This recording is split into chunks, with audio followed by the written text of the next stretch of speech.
So if you've been wondering how it is that you can fund your next real estate deal, then this video is for you. In this video, I'm actually going to share with you the 5 different ways that you can fund your next real estate transaction, the pros and cons, and how to actually use each one. So this is going to go from you not having any money to you having a lot of money, all the resources, everything you're going to need to be able to fund your next real estate deal. So let's jump in.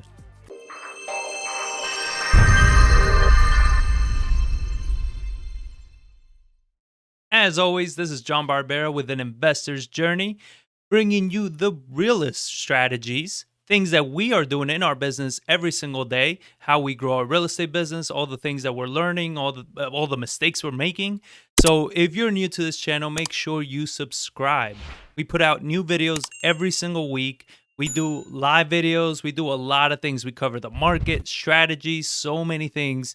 And we're always here to help you guys out. So make sure you subscribe and hit that thumbs up if you're finding value. Now, this video is also going to be part of a series that I've been doing on how to flip houses in 2022. So make sure you check out that whole series. We cover everything from managing contractors to finding deals, analyzing flips, everything. And this is just going to be another continuation to that series. So if you're not sure where that is, we're going to link it above here. Or if you're listening on the audio, in the descriptions, you're going to have a link to that whole series that you can check out. Also, many of you did not know, but you can text us at any time with any questions you may have. Just text the word info to 210-794-9898, and you can ask us any questions, whatever it is. It's between you and us. So anything that we can do to help you guys out, make sure you let us know. We're always checking it. We're always responding to everybody. So give us a shout and let us know what you're thinking. So everybody wants to be in real estate. It's the hottest thing. It's always been hot. It's always been sexy, cool to get into. The problem is that everybody thinks that you need to be rich. You need to be extremely wealthy to be in real estate. You don't know. A lot of people don't know what options they have when it comes time to buying a property. They think that they need all the cash. So this is a question I get all the time is, well, how do I buy it? How do you buy it? How can I pick up these properties? They cost so much money. So that's exactly why I'm doing this video. I'm going to show you the 5 ways that you can actually go about funding all of these transactions, how you can do it. I'm going to go through the experience needed on each level of these funding techniques. This way you understand that you don't just jump in just because you can. This is something that we always try to share with you guys and share with everybody is that real estate is a risky strategy. Investing, as it should be. Anything worth a damn should be hard, should be something that you got to take very serious. And funding deals and buying real estate and flipping houses is no different. So I'm going to give you the level of expertise that you're going to need for each one of these strategies and the pros and cons and everything. Now, these strategies are in no particular order. I'm just going through them. It's not like one is better than the other. It's all going to depend on the deal that you're doing, on your resources, on your experience level. It's going to depend on all that, all right? There's no rhyme or reason to the order of these of how you're going to fund them. This is just pretty much all the strategies that we've implemented in the past. So the first strategy is cash. Now, I know you're saying, what the hell? You just said you didn't need to be rich. I know. We're going to cover the other ones, but I wanted to cover cash because it is a big strategy a lot of people use. And this is your own money, okay? When I refer to cash, I'm talking about your own money. So this could be your cash savings. This could be investment accounts. I've seen investors that have pretty sizable stock accounts, they invest in the stock market and everything. And what they do is they actually can borrow against their portfolio. So they can borrow at very low interest rates and they can use that money to buy real estate and get a better return. So it's very interesting. As all disclaimers, like always, please consult with your professionals. We're not financial advisors, attorneys, veterinarians, talk to your professionals. But this is what we've seen is, people use also retirement funds, 401ks. There's so many ways that you can leverage these and borrow against them. So cash is always a great way to do it. The pros being when you use cash is you don't have any borrowing costs unless of course you're leveraging your investment accounts, but even then, I mean, it's nothing compared to the other strategies that we're going to talk about. If it's your own cash, then you have no borrowing costs. And this makes a big difference because when you're picking up properties, if you don't have the money cost, that can save you a ton of money. That can make you even more competitive in the market because while other people are using hard money or private money or other sources, they're having a factor in their money costs. Now you can come in with that difference and add more to that offer, right? So you can be a little bit more competitive when it comes time to buying properties. Also, you can close a lot quicker. It's cash, right? So if somebody needs to close fast, you are in a much better position to close fast for them than somebody that needs to get a loan. So that's, it's a huge selling strategy, especially when you're picking up real estate or even when you're buying from wholesalers. Another bonus, there's no need for draws, right? You don't need to ask for draws. And draws are pretty much when you're getting to a certain level of the job, you need more money. So you're going to ask whatever lender you're using to release more money. So they got to do draws. They're doing inspections, all these things. You don't have to do any of those things when you're using cash. And there's no need for added paperwork because it's your own money. So those are the pros of using cash. Now, the cons is that it's limited, right? You only have so much cash available. So you're only going to be able to pick up so many deals. So if you made a wrong choice and bought the wrong property, now you're kind of just sitting, with a property that sucks and you've deployed all your cash into it. And we've seen this. We've talked about it a lot on, especially in the series. If you check it out, we talk about this. So it can get very tricky. As far as an experience level, I'm rating all of these from 1 to 5. 5 being high level of experience. This one, I would put it between a 2 and a 3. You don't need too much experience because it's your own money. So as far as the risk goes, your only risk is yourself and your own money, right? It's still, I consider it to still be a risk, which is why I'm saying between a 2 and a 3. So, please proceed with caution. Be smart about your investing. The next way you can fund your real estate deals is using private money. So private money is when you are borrowing from an individual. So this could be a family member, a friend, which we always recommend don't invest with family and friends, but that's always an option, or other investors. So you're borrowing from an individual, not an institution, not a company, nothing. You're borrowing from another person. They're lending you the money.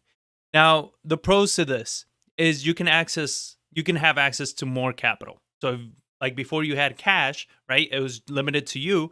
Now, if you get a couple private money lenders, you can actually increase the amount of money that you borrow.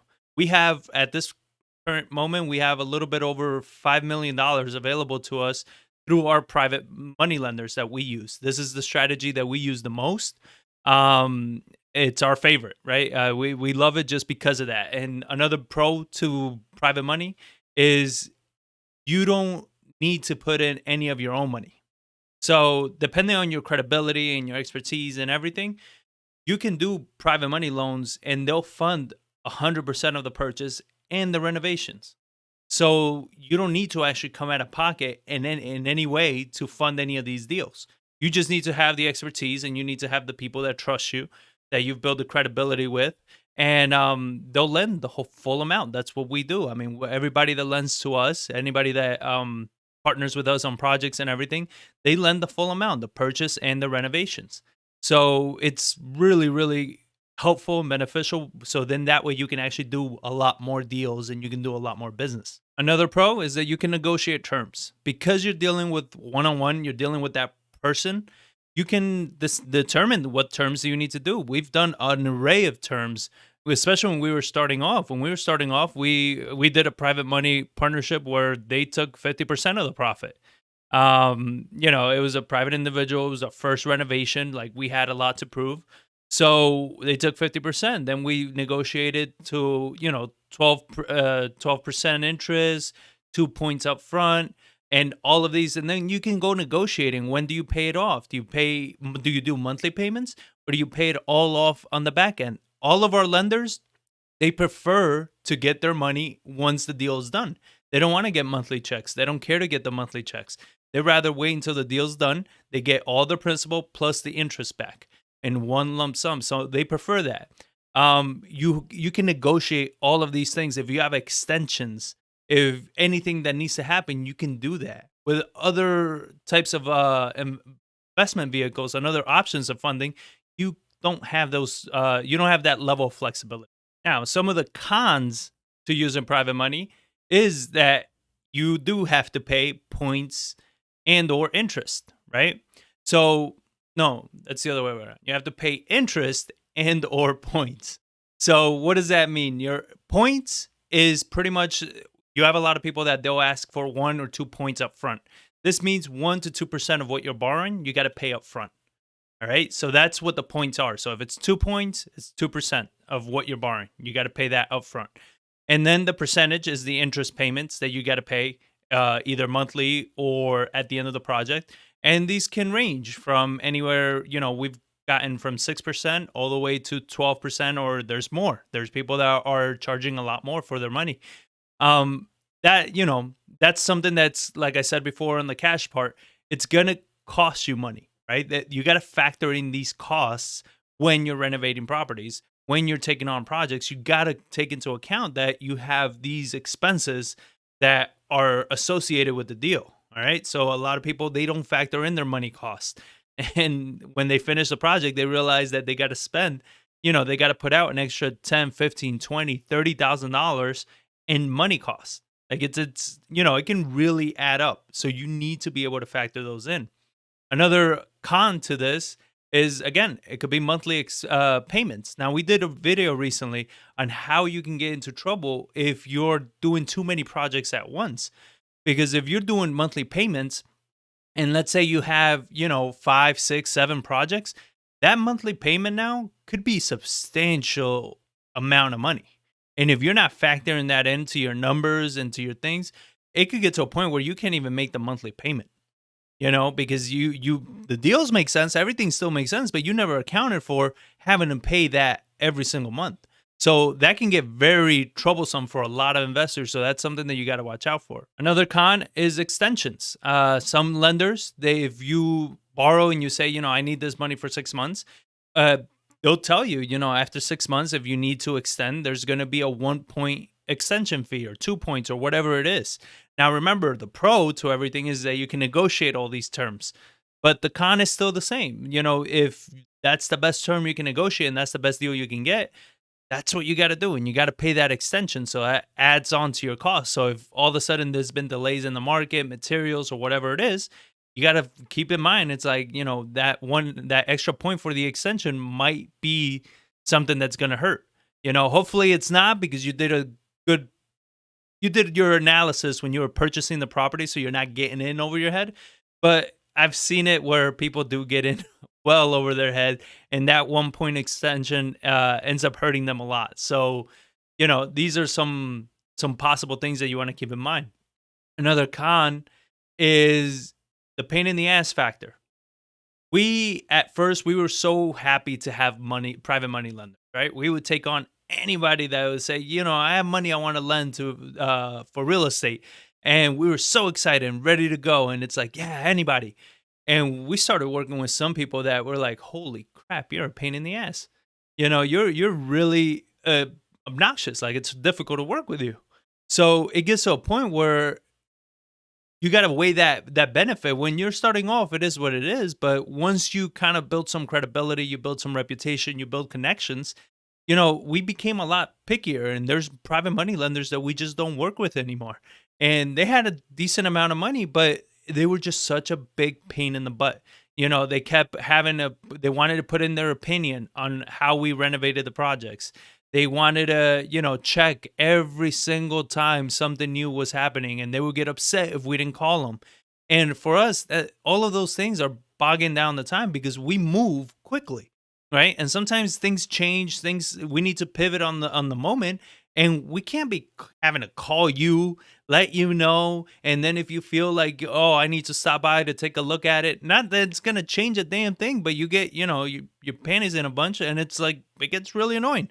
So you got to factor those things in because when you're dealing with a couple $100,000, it can be a real pain in the ass to do. So, private money, I put this at an experience level of 4. So, you need to have experience when you're doing private money, because at this point you're using other people's money. You need to have experience. You need to make sure that they can get their money back. You can't be taking that kind of risk right now in the market. What we're seeing is we're seeing so many people willing to, so hungry to jump into the market that they'll lend to anybody.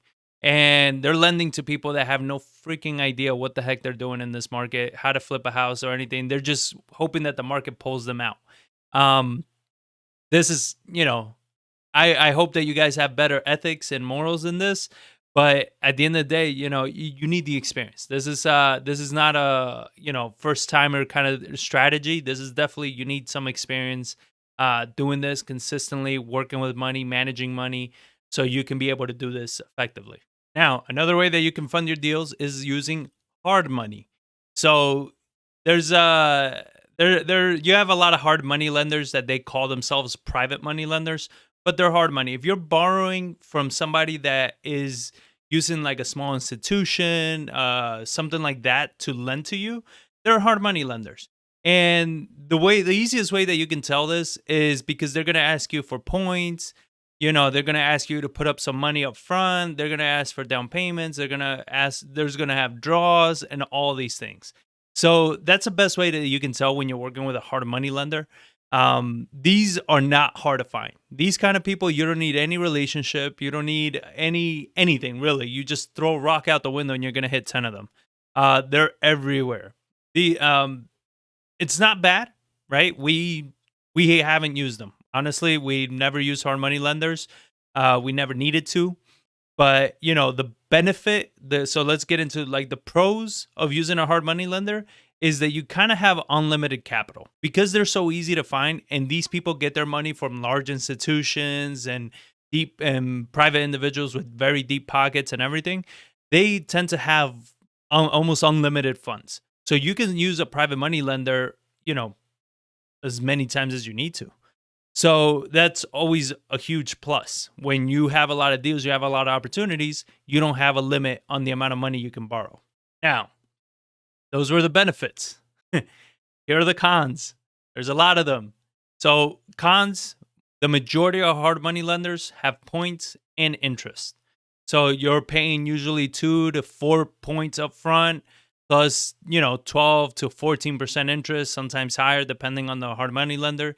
You're going to have draw fees. This means every time you need some money, you're going to have to request it. A lot of times you're going to have to, pretty much pre-fund whatever that rehab is, and then they will reimburse you. You're going to have inspections and inspection fees. So there's a lot of extra fees associated with hard money. It can get very expensive to use hard money. The majority of hard money lenders, especially if you're just starting off, they're not going to fund 100% of the purchase and the renovations.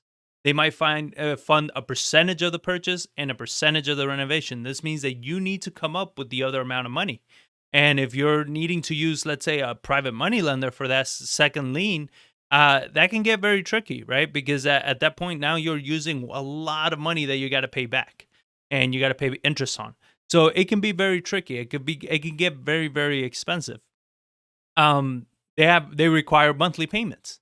So we did a video recently, and it's the one that I talked about before, where somebody that we know that they used private money and it got very expensive with their monthly costs, and then they ended up foreclosing pretty much on all their projects. This sucks, right? Because all those projects, they had still a large margin in there, but they couldn't make that monthly payment. So these things get very expensive. They get very complicated. I put this as an experience level of 5. You need to know what the heck you're doing. You need to not even just what the heck you're doing as far as the renovation goes, but you need to know what you're doing as far as how to manage the money, how to account for the projections of where it's going to be, understanding that there are overages. So if you're getting into way too many projects and you don't have the capital for the overages, you can get into some serious trouble because hard money lenders rarely are they going to lend you more money if you get into trouble. They're more likely to foreclose on you than anything else. Unlike private money lenders that you're actually building a relationship with these people, and hard money lenders, you're kind of like just, a number in their books. If you don't meet the quotas and you don't meet the agreement that you guys talked about, they'll take the property from you, and it could really hurt you. So this is something that, again, the pros: unlimited capital, they're always available, you can do a lot of deals, but that's also the con, right? You can do a lot of deals, you can get to a lot of trouble. So please be very cautious, be very careful with hard money loans. One of the biggest selling features of hard money lenders, or it used to be, is that a hard money lender wouldn't lend to you unless you had a good deal. So a lot of people would take comfort in that if a hard money lender was willing to lend to them, then that means they have a good deal in their hands. That's not really the case. And not only is that not the case, right now it's gotten even worse. We're seeing hard money lenders, they're lowering all the requirements to lend because they're needing to they're flooded with money, so they're needing to get money out. So what this means is that you may have a shitty deal and you're thinking you're waiting on your hard money lender to tell you you have a great deal, and all they care about is they just want to lend to you. They're willing to take that risk. And you just borrowed a ton of money and you're spending a ton of money on a deal that sucks. Right? So that used to be the selling feature of hard money lenders, is just not accurate anymore. Now, this next strategy is by far one of my favorite, especially when you're starting off, especially if you have no money, especially if you don't know what you're doing, and it's JV, joint venture. So this is, you are partnering with somebody that has the money.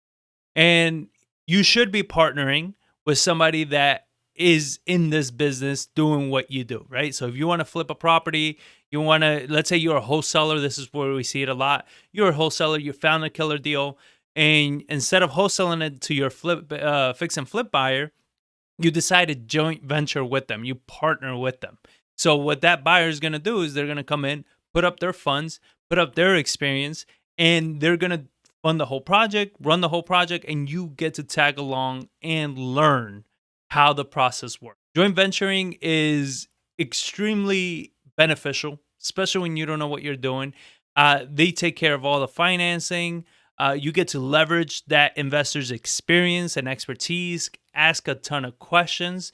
There's virtually almost no risk because that investor's taking all the risk for you, right? And because they have the experience and everything, like, you really they wouldn't take on a deal that wasn't going to make enough money for them and you. So if they're willing to partner with you, that means that you have a great deal in your hand. That means that you're both going to make money. So joint venturing is something that, I recommend to everybody. As far as an experience level, I put this as an experience level of 1. You don't need much experience. You just need to find a deal. You need to find a decent deal, find a good buyer that you can partner with, and you're done. That's it. They can handle the rest. The key here is that you take advantage and ask questions. Learn from their expertise, learn from their experience, and build your own experience so later you can do this yourself. So, joint venturing is amazing. Now, the cons with joint venturing is that you do have to split the profits, right? This is not 100% of the profits are coming to you. And the majority of the time, you're not going to even get 50% of the profit because all you did was bring the deal. They have to fund it. They have to run the renovations. They have to manage the contractors. They have to list it. They're doing all the work. They're taking on all the risk. All you did was bring them the deal, right? But again, you have zero risk. You get to learn. You get to get experience. You get to leverage their experience, their expertise. So then money lenders, when they want to work with you, they see that you've worked with experienced investors in the past. Now, another con to this is you can partner with the wrong person. You can find the wrong partner. This wrong partner can get you into trouble. They can get themselves into trouble. There's some people out there that are very shady with how they operate. So you can select the wrong partner. I strongly recommend that before you joint venture with somebody, try to make sure you're finding buyers that are great buyers. They're great people, great investors. They're always doing the right thing. You can find the link up here and below on how to build your buyers list. And within building your buyers list, I show you which questions you need to be asking to make sure you have good quality buyers that you can depend on. And if built a good quality buyers list, those are the people you're going to want to joint venture with. Another way that you can fund deals is with owner financing. Now, owner financing, you're pretty much borrowing from the seller, right? There's a lot of times that you're looking for deals and everything, and you come across a property where the seller wants to sell, but they don't need to sell. They don't need the money. So you can actually negotiate with them where it's like, all right, well, if you don't need the whole amount, how about you lend me the money, then pretty much what I would buy the property for. You predetermine a certain interest rate, maybe payments, you negotiate all these things. And now all of a sudden they pretty much funded the purchase of the property. Now, they may not fund the rehab, right? All you're probably going to get is the purchase, but still, if it's a, expensive property, that could save you a ton of money. And a lot of times the interest payments for these owner finance deals, they tend to be really, really low when you're working with a seller. You can negotiate really, really low interest rates.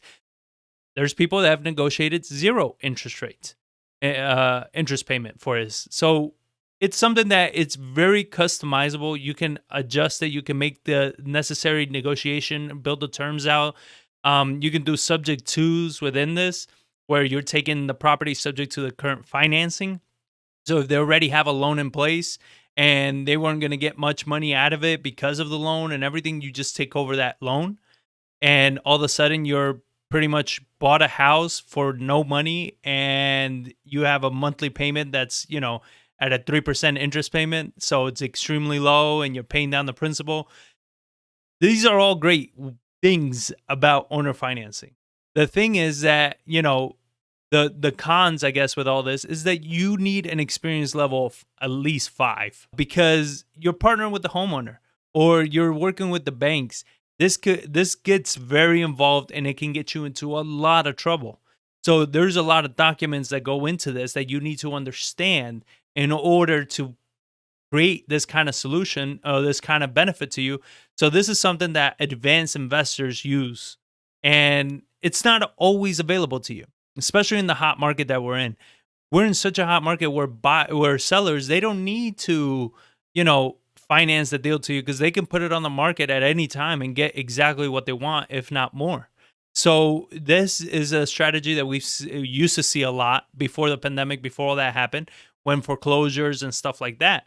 But it doesn't stop it from being an opportunity that if you find the right person, and especially with absentee landlords and stuff like that, these are the people that you want to pitch this to. If they want a large amount for their property and everything, but they're like, I could sell or maybe not, then maybe you work out an owner finance deal. It's like, all right, well, how about you keep getting that monthly payment, right? Because I'll finance it from you. The difference is that you don't have to worry about the toilets or anything like that, because I'll take over the property. I'll take over everything.